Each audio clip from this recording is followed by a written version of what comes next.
Help support the show by joining the Patreon or becoming a YouTube member. Also, hit that like button and subscribe if you want more Browns-focused content.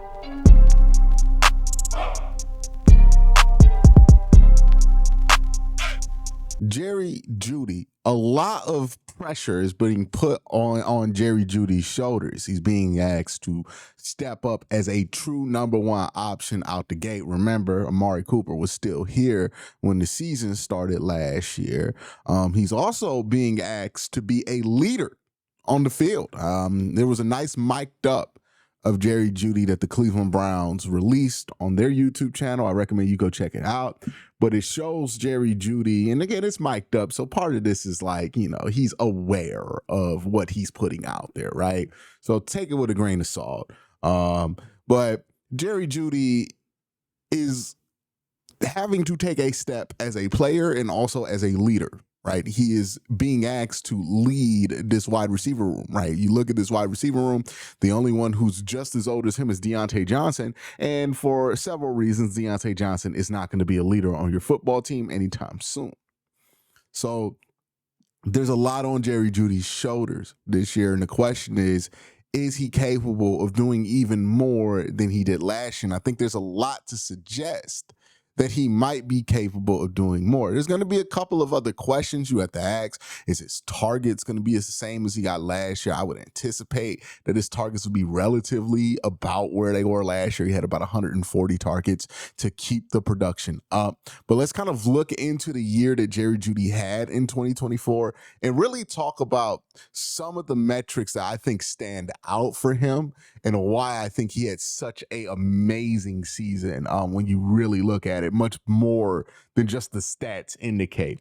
The first thing I want to point to is his success percentage, right? Success percentage for a wide receiver are receptions where 40% of the yards required on first down are achieved. So if you get a reception on a 1st and 10, you get 5 yards. That is a successful play. If you get a reception on the 1st and 10, you get 2 yards, not successful, right? And it works with 60% of the yards required on a 2nd down, 100% of the yards required on 3rd or 4th down. Basically, it's a metric that determines how successful to staying on the field are a player's receptions. You want this number to be, above 45% for a receiver getting about 100 targets a season at the very least. Jeudy last year was at 53.8%, which is a massive leap from what he did the year prior in Denver. It's plus 7.8%. He was in the 40s last year in Denver.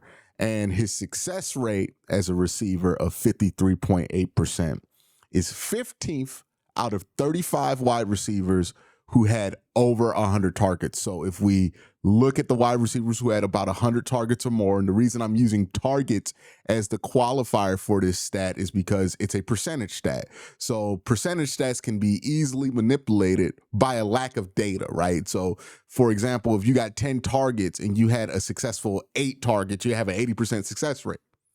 Now, that's not really fair to compare somebody got 10 targets, somebody got 100 targets, somebody got 50 targets to somebody who got 80. So I think 100 is a threshold. If you get 100 targets, you're the number one option, and you're going to be throwing the ball in a myriad of situations that might be successful, might not be successful for you.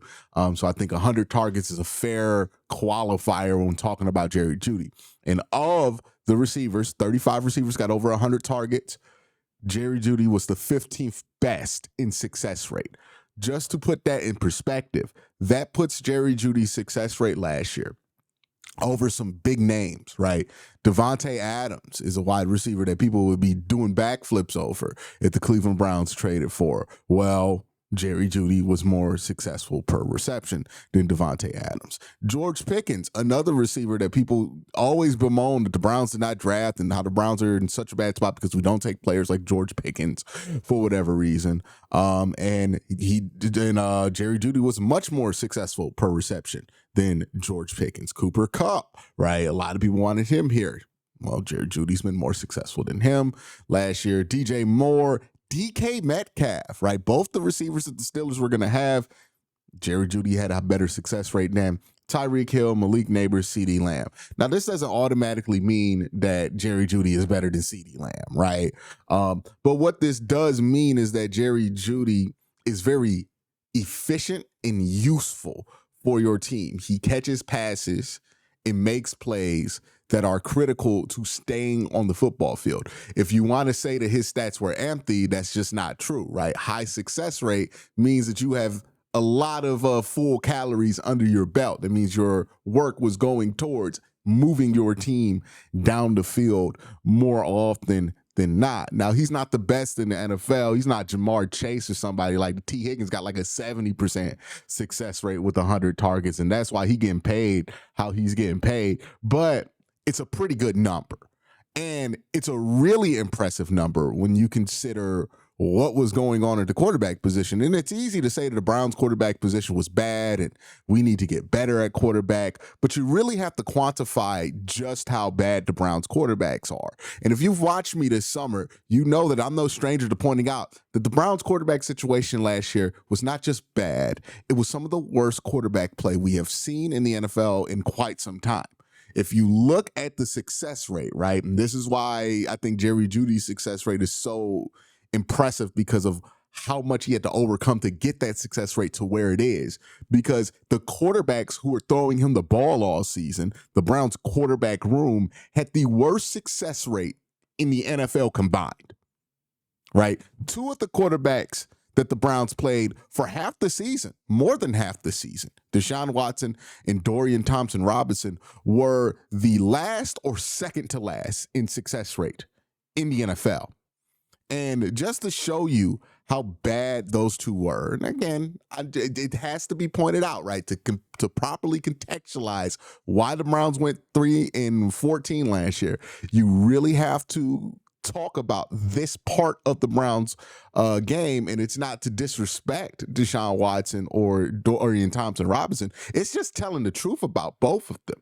Deshaun Watson was worse than whoever. He was 46 out of 47 available quarterbacks who had 100 snaps in success rate, and he was like 3 percentage points lower than whoever was 45. And the worst thing about the Browns quarterback room was Dorian Thompson-Robinson, who was dead last of all quarterbacks who had 100 snaps last year in success rate. Dorian Thompson-Robinson was also 3 points below Deshaun Watson. So the Browns quarterback room was not just bad, there were levels too bad, and then when you thought it couldn't get worse, it got way worse. Jameis Winston, who was the best quarterback that the Browns played last year, like 29th in success rate, and that looked like a world of difference. And that's part of what I want to point out here, right? The Browns were awful at quarterback last year. A success rate as a unit, as a team, the quarterback room last year, all of them combined, every quarterback who played, 37.5%, which is 3% lower than the team that was at 31. There's a significant delta last year between the Browns quarterback room and the 31st ranked quarterback room in the NFL. That's how bad the quarterback play was.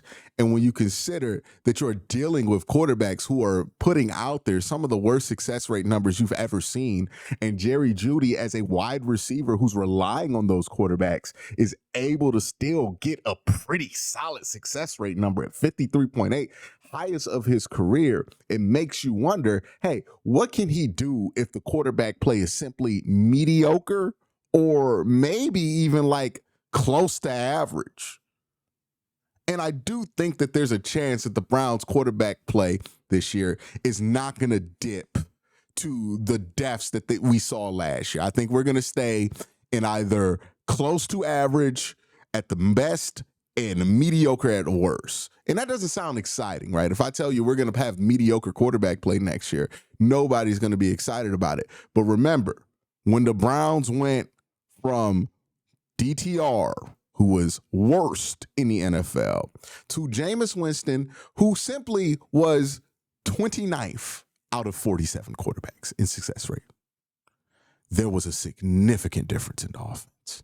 So if the Browns get quarterback play, like let's say out of Joe Flacco, who last year ranked 20th in success rate, had a 47.4 success percentage, which is 10 points above what the Browns quarterback room averaged last year, and which would have been by far the highest of any Browns quarterback that played. And again, Joe Flacco's not good anymore. He's not like amazing anymore. He's not going to make a Pro Bowl, but it is a significant upgrade over Dorian Thompson-Robinson and Deshaun Watson at this point, right?